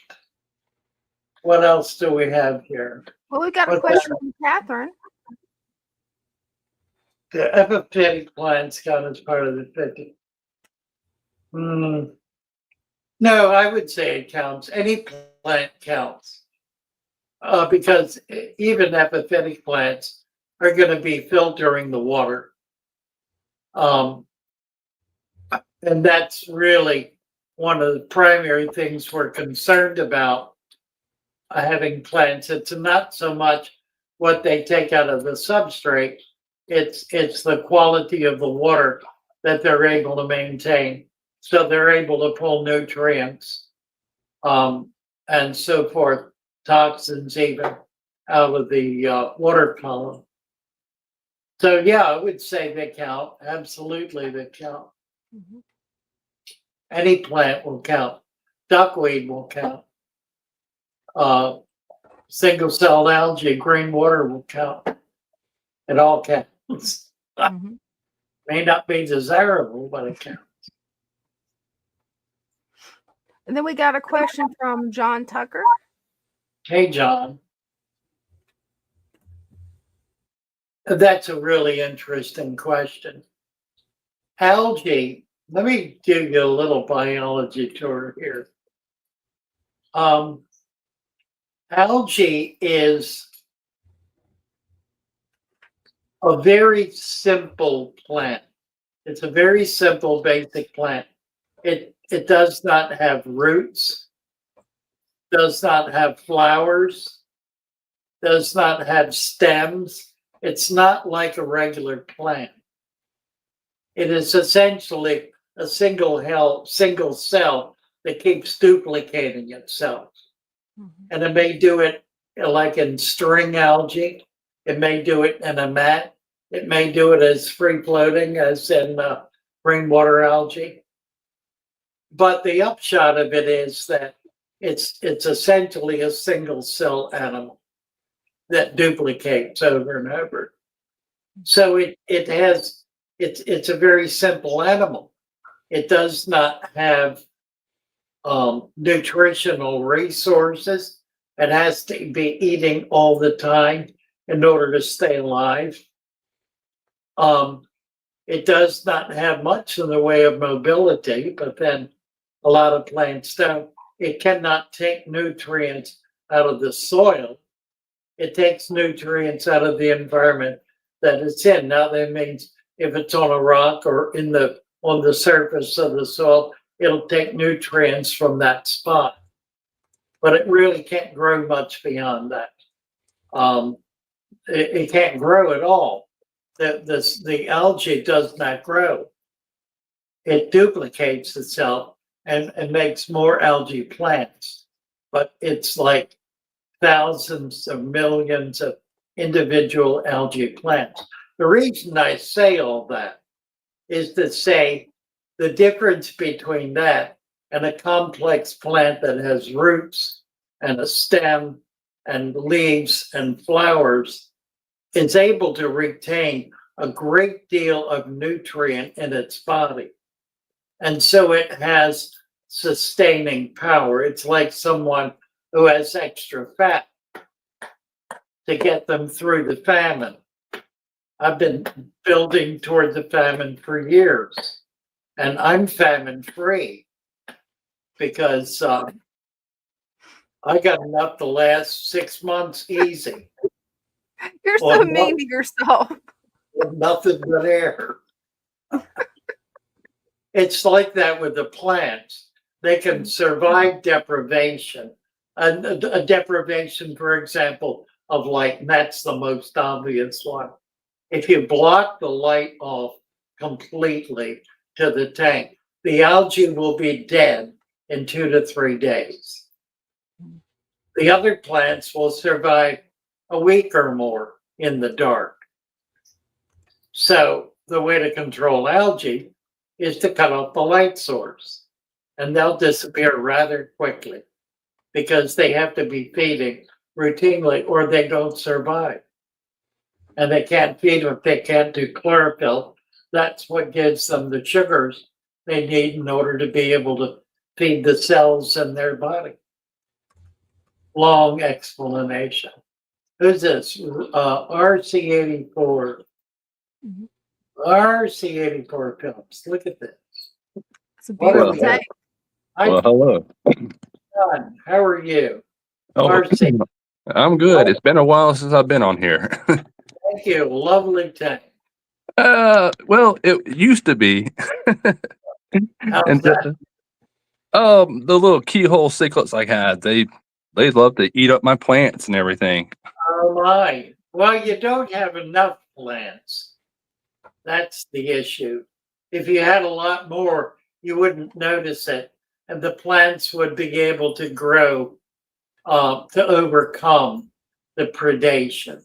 Oh, I put plenty of plants in there, and that Oh, is that one right? I can't find him, but he's right over there.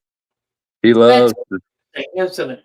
I've got keyholes, and I haven't noticed the problem. Yeah, I guess- I always see them. They'll tap my crypts. They tore the leaves off of those. They plucked the leaves off of a lot of my little plants. Okay. So in certain kinds of plants, it's the more soft leaf plants that they're eating. Yeah, and then they'll pick up my root tablets right there and eat those. Oh, really? That's funny.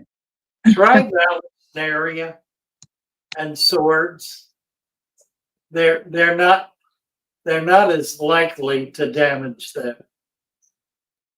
That I'm just looking at the tanks I've got them in, and I mostly have Val, Sag, and other harder leaf plants, swords, for example. Yeah, that's Yeah, what but they. they can't quite get into them as easily. It's not a soft leaf; it's a harder leaf, and I think they're going for these softer leaves. You might try to feed them lettuce and stuff. They might like that. Hard to say. Okay. 'Cause And then I would put some Val in there. okay, I'll definitely do that. Goes, yeah. It's such a beautifully escaped tank. It I That is. try, wall, I that try wall in to. the back is amazing. That is real rock in the back, or is it foam? Nope, that's not real rock. That's just some. Foam. Oh, is it a Yeah, paper? yeah. It's Oh, like it's like stick on towel. okay, right. It Nice. looks really nice. Yeah, they do. They're very graphic. It's neat. It has a great look. Yeah. I had one other question. I had this white cloud minnow here, and his mouth always stays open. I see that. The female. Yeah, she has a deformed jaw. It Okay. could be broken. It's hard to say. She probably is eating okay. Yeah, she's eating fine. She tries to eat. She's full of eggs. Do you have another one in there? No, I don't. Might get a few more. Try to give her a male. She Yeah, will spawn. I got to restock my tank. A couple of my guppies there had passed away, and like my keels, they did have babies a few months ago. Oh my. The That's what? exciting. Did Yeah, any it of was. them survive? I think they had like 80 eggs, but only 10 of them survived. So they're on this side of the tank because I had to separate them so they wouldn't get eaten by the other fish. And Oh, so you've got baby keyholes in there. I did. I donated them to my local fish store so they can resell them and rehome them because I just Oh, that's very nice. Yeah. That's yeah. great. So I did keep the daddy and one of the babies, and the mama and the rest went back to the fish store there Oh, I see. because So you mama was want to do yeah. that again? I'm not exactly sure. The mama got a little You got a aggressive. greener thumb than you. Nice. The what? Oh. You have you have better breeding skills than you think you do. I didn't do you're very anything. healthy, Jane. Yeah, I know, but you did. You gave them a very healthy place to live, and that's what makes it possible. Yeah, they were smart because I had this little divider up there, and the babies got through the side of it and went to the other side when the mama was over there just freaking out. That's funny, right? So Nice. thank you. Thank you, RC. Appreciate you. All right, thank you. Beautiful tank. Thank you. It is. Let's see.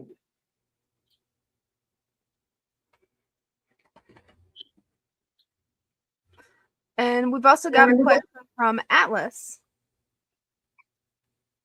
Curious to know what your thoughts are on pothos. This why some bird plants are weaker filters. I have pothos in I've got them in dozens of tanks. In fact, I've got some right here that are the variegated pothos. Let me take it out. You can get it. I'm gonna see if I can get it big screen where they can see it. Oh, that variegated is beautiful. Yeah, look at the leaf, the root on that. Wow. Huge root. So we're hoping it's going to start growing. We haven't got any new leaves yet, but hadn't been in there that long. So it's got a bunch of new little hair roots on it.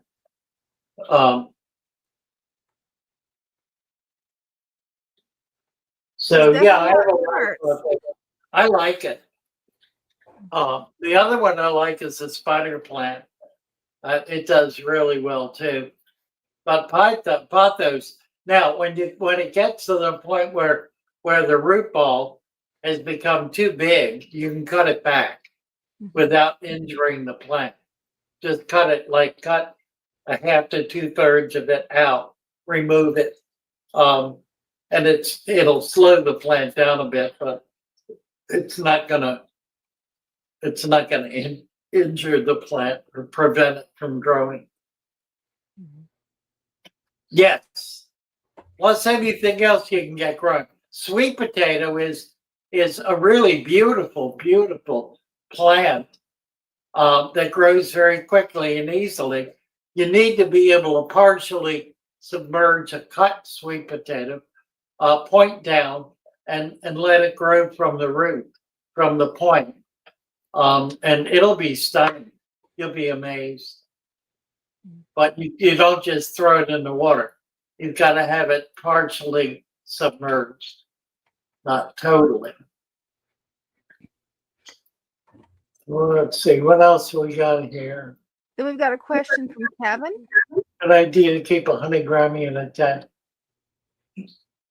Yeah, it's kind of funny. I think I've got, at this point, all of mine, along with all of my dwarf Grammys, in a 20 long. But yeah, they're fine as a 10-gallon. In fact, you can keep a small group of four to six or so honey Grammys in a 10-gallon tank, and you'll get spawning if everything is working right, and you got a decent tank. They'll start breeding in there. They blow bubble nests like any other Grammy. So it's pretty cool when you're able to get them going. The thing to remember about gouramis and plecos for two, and Corydoras is a third. Gourami, pleco, and Corydoras. They are all Ambetas, which is a gourami, so and a bantha. They are all air breathers. They do not take oxygen, at least not very much, out of the water column. They go to the surface, they release a bubble of air, they take a new bubble of air in. That's how they breathe. So you can have a tank that is severely depleted of oxygen, and they will survive. And that's, of course, precisely why they have that ability, because their natural environment is typically a low oxygen environment. They very often they're in swampy areas, very still water, typically water that has a lot of dead material in it that's burning up oxygen. So they're in environments naturally in the wild that are low oxygen environments where other fish would not survive. They can and thrive. The babies do take oxygen out of the water. They have to grow to about, I don't know, half an inch or so until they develop that labyrinth. It's something that they kind of grow into, and they develop that labyrinth ability, and then they make a transition from being able to breathe through gills to be able to use this labyrinth organ that allows them to take in air and to have that air pass into their lungs in such a way that they're able to extract oxygen from it. I don't know if the air actually goes to the lung, probably not. It goes in that labyrinth organ, and the oxygen is passed through membrane into the into the other parts of the body.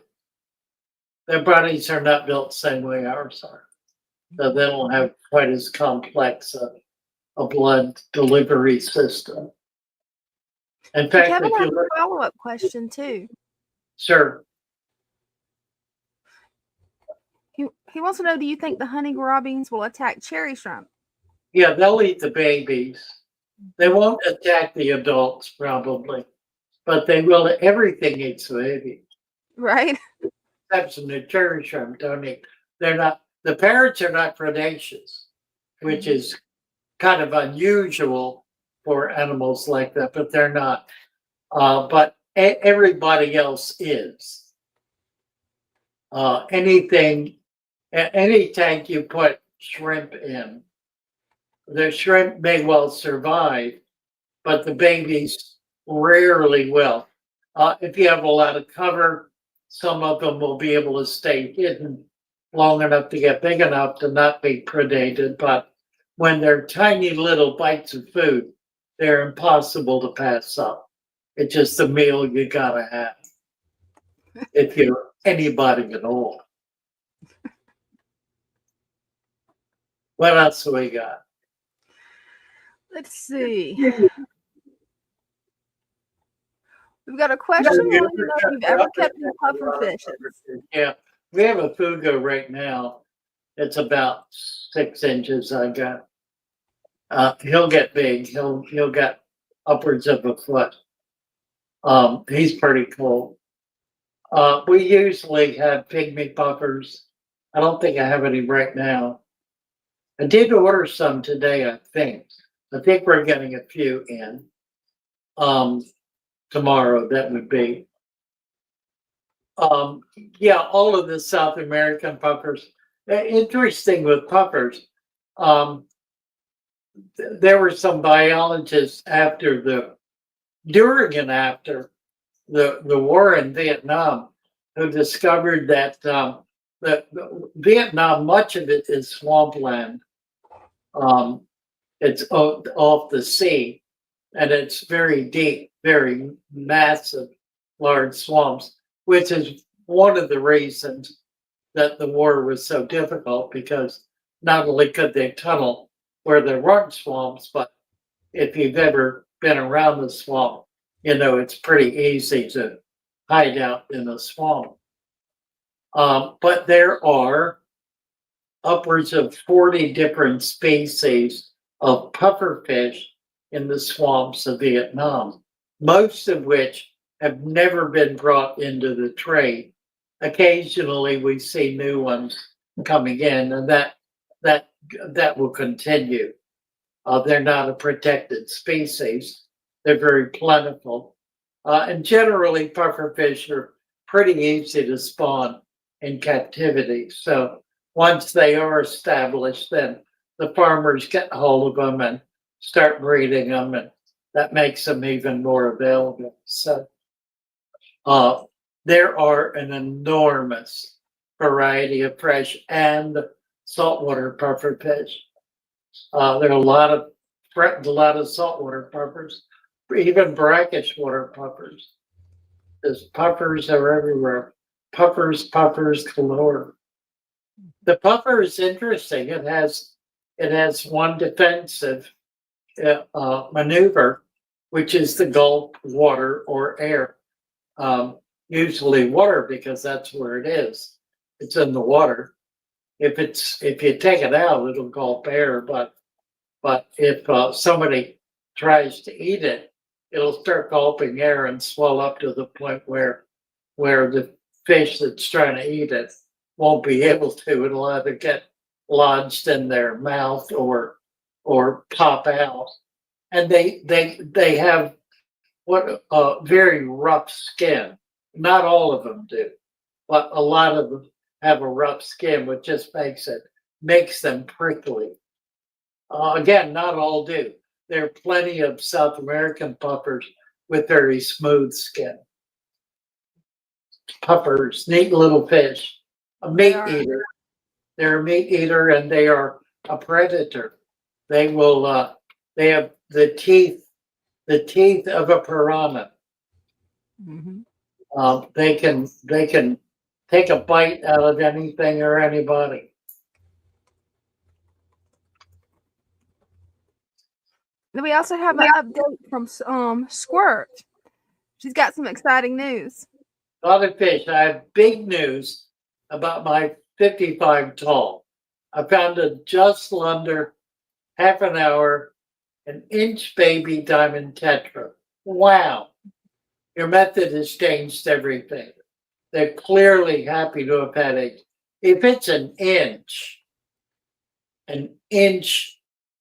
baby diamond tetra, it's been in there for months. Oh yeah, it's been hiding. To an inch. That's full grown. Mm-hmm. I assume she mean half an inch. Half an inch. So it could be quarter of an inch. That's wonderful. Good job. Again, if you build the food web and have a bed of leaves and mulch in the bottom of your tank, the eggs from the fish that are there, that are naturally breeding all the time, will fall down into that leaf mulch, and many of them will survive. They will survive the immediate predation of all the eggs being eaten, because some will be hidden. Once they hatch, the babies will survive because they're able to be hidden, and they'll be able to feed in that environment because it's rich with the kinds of foods they need, namely macrofauna, microfauna, and algae that are in all of that material. So it's really a perfect way to have a natural aquarium that is supporting baby fish. You really can do it. It really does work just that way. This is really proof of it. Congrats. Congrats, Court. That's wonderful. Great news. And then we've got another question. What is your opinion on the trickle filter of Timu making its way around? I don't think I know about it. Yeah, I'm not familiar with it either. Trickle filter. Well, if it's a trickle filter, that means that water is going into it fairly slowly, which is a good thing. One of the problems with some of the bigger angle of the back filters is they overpower the system, or any of the filters with a water pump. A lot of the fish that we keep don't like moving water. Bettas are a case in point. Gouramis are another. They don't like moving water. There are a lot of fish that don't like moving water. Even the Amazon fish, that water moves so slowly that they're not fighting any kind of current. So if you create a current, you're creating an environment that the fish have to fight against, and they will lose the battle to it. It will deplete them of energy to the point where they'll just start getting blown around, and then they'll die. They'll just essentially be burned out from all the current. I remember years ago, I had a refrigerator liner. We used to make fish tanks out of the old refrigerator liners. They're about 40 gallons or so. And I got a pump from a water fountain. And I hooked the pump up, put it in, it was submersible. I put it in the tank and turned it on, and I was astounded at how powerful it was. It blew water out of the tank. I mean, it created such a horrendous current that the fish in it just could not survive. So I was never able to use it. It was just too powerful to pump. What you don't ever want, unless you're raising fish from a brook or a stream that has flowing water, you don't want a current in the water. So if you have a filter with water coming out of it, hanging on the back, or a canister, you want that water to hit the bottom, which is why you need hardscape, or hit the nearest wall and bounce off of it, or hit some sturdier, bigger plants that are not going to be blown over by it. In other words, you want to break up that current. Very often in a larger tank, particularly in saltwater tanks, although it's less of an issue there, I'll put a water pump at each end of the tank so that the water is kind of clashing. Well, and the benefit of that is that water then goes everywhere. The problem with a current is it can create dead spots where the water doesn't flow, and those spots will become anaerobic. The water will become anaerobic, and it'll kill the animals living in it. That happens in nature, where a tidal water on like a sand bed will float around a given point, and everything living in that cone will die because it won't be getting any oxygen. Ahmed is here. Hello, Ahmed. Hello. Hello, Father Fish. How Hello, are you? Dina. What a How are you beautiful doing? That is beautiful. Really? This is the old tank. It's very wonderful. It's perfect. Yes, it is. Stable. You have all those stem plants. They're so pretty. Yes. Mm-hmm. And this is the new tank. But I have some problems. What problems? Algae. Algae, I don't know. Yes. I did Well, everything with algae. I don't know what I could do, what I should do. okay. Maybe. There's Okay. two things I'm you can do. You can turn the lights off and leave them off for 2 to 3 days. The algae will die, the plants will be fine. So when you turn the lights back on, most of the algae will be gone. That works pretty well. The other thing you can do is put some cover plants in, like duckweed or salvinia or some other floating plant, or even a matting plant like my brain's not working now. Well, a floating plant that'll block the light from coming in, and that'll control it somewhat. You've got a lot of plants in there, but that's a very bright light. If you can turn the light down, that would okay. help. You're probably getting more light than you really need. For color, you really want that bright light, but it's causing a problem for you. So you might want to control it better. Maybe less light, just make it a shorter light span. Okay. I think What in about that, malm? I have a lot of malm. I think that I don't know it don't decompose or what happened. yes. Yeah, that This all malm. goes down into the sand. That's all okay. Yes. That is feeding the plants. So Feeding it's the very, plant. Okay. it is, it's feeding the But plant. the fish is very healthy. I think that everything is good, but plant Yeah. the plant is not so good. Yeah, look, very nice. اسمها كريبتو. This plant, crypto green, I think that I will lose it. Well, it could be. It could be that it just not. It simply does not have room to grow. The other Okay. plants may be covering it. You may need to move it. It may Ahmed asked me what I did in this. What's the problem that I did in this tank and I didn't in the first tank? The first tank is very perfect. We don't have any problem with this tank. But we don't know what happened with the second tank.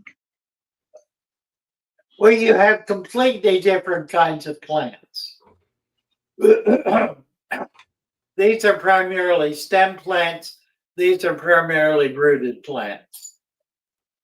Okay. So it's a very different environment. There are some stem plants in there, but the primary plants in there are rooted,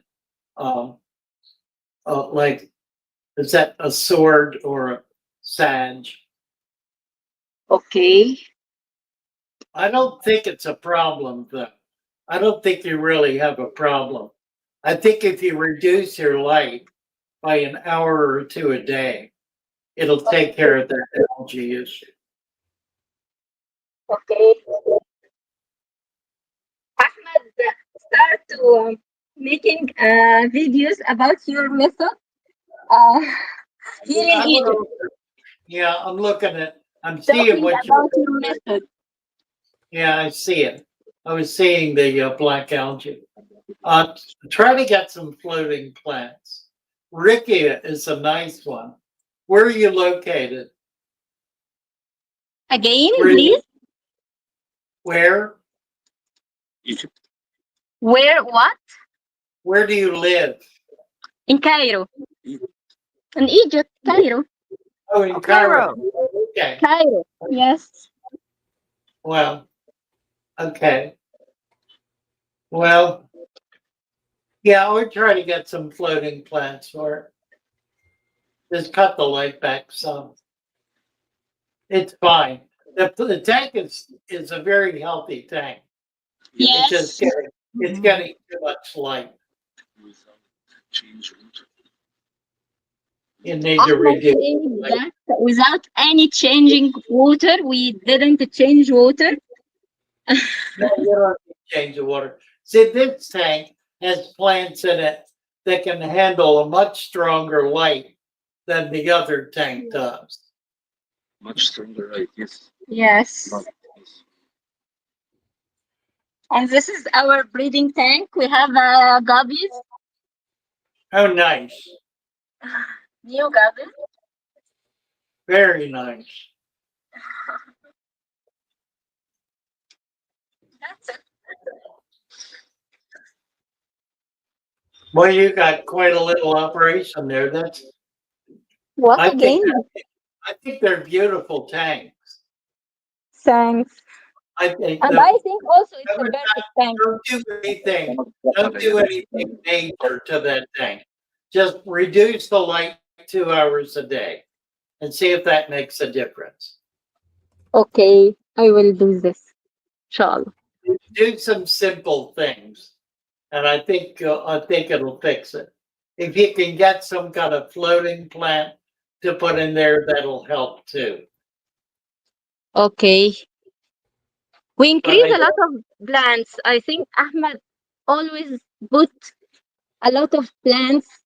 He also increased some sand Yes. here, and sometimes he twice change. Maybe the first time 20% of the water because there were a lot of algae on this Okay. tank. And the Okay. second one, I think also 20% or 10%, I don't know. Okay. I'm going to suggest to you that for the type of plants you have in there, the tank has too much light. It's too bright. It's staying on too long. That's why you have algae. Okay. Okay, I will tell him your advice. Okay, thanks. All right. Thank you. Beautiful. Thank you, Father Fish. Well, thank you. Very nice. Okay. And welcome, Cairo. What? Welcome. Kai. Thanks. Thank you. Bye-bye. Bye-bye. Bye. She has beautiful setup. Yeah, we've had a number of people in Egypt who have come up or made themselves known. Wherever I was making a comment to Tommy the other day, he was talking about going into a local pet store and finding two women in there who knew about Father Fish, and Oh, wow. he was rather impressed. And I said, I've been around enough now to know that there is not a tropical fish store anywhere on planet Earth, minus China, that doesn't know, that does not somebody coming in there asking about a natural or a father fish system. It just, I mean, I hear that story over and over and over again. And wherever I go, I find people or people find me who know about what we're doing. I mean, we are a phenomenon, and that's very gratifying because it means that we're getting through and we're communicating the message that's so important for us to be communicating, that you really can have the tank of your dreams. You really can have the kind of beautiful tank you just saw. They can be yours. They're simple to do, basic to do, and it will teach you the joys of being at one with nature, being linked to the real world and not the world of fantasy and politics and crisis and drama and all of the other stuff that keeps us sick and depressed. So rather than that, let us have the joy of fish keeping with a natural system by Father Fish. Well, we're right at the witching hour here. Yes, that time, isn't it? Done it. You want to bring the music up? I don't think. Oh, yeah. Oh, it is there, isn't it? Yep. There we go. All right. God bless you all. I love you all. Love y'all. We sing together. What'd you think? It broke up really bad. Shines upon them, and their colors begin to glow, and draw into a world where my heart wants to go. I imagine scenes of beauty and feel the warmth of love. Yeah. I love my little fishes as they swim about their home. I have traveled the world over, but never found the peace that comes from watching my fishies as they swim about their home.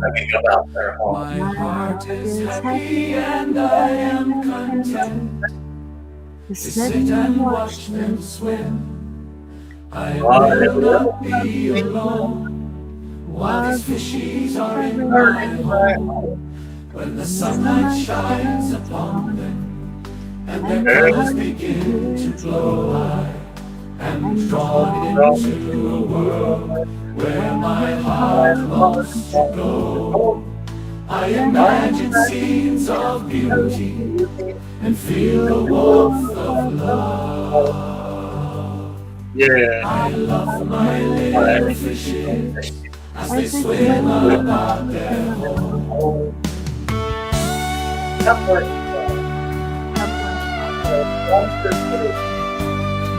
Great.